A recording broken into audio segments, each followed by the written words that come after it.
السلام عليكم ورحمة الله وبركاته يا نور. وعليكم السلام ورحمة الله وبركاته يا يمنى. اليوم سنتعلم كيف يتوضأ المسلم، ما رأيك يا نور؟ هيا بنا يا يمنى. هكذا يبدأ الوضوء يا نور، بغسل اليدين إلى المرفقين، ثم يتمضمض 3 مرات. صحيح يا يمنى؟ صحيح يا نور. ثم يستنشق 3 مرات. وكيف يستنشق يا يمنى؟ صلاة يدخل الظهر 4 الماء في ركعات. أنفه ثم يخرجها مرة أخرى، ثم يغسل وجهه 3 مرات. وكيف يغسل وجهه يا يمنى؟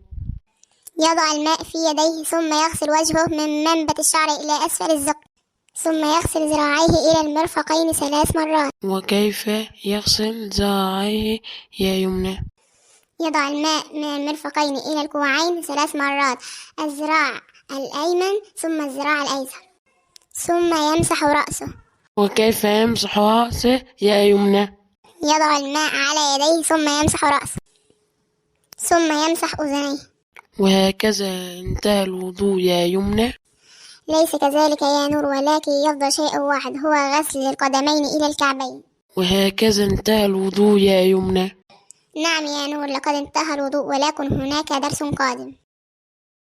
السلام عليكم ورحمة الله وبركاته يا يمنى. عليكم السلام ورحمة الله وبركاته يا نور. انتظروني في الدرس القادم. السلام عليكم ورحمة الله.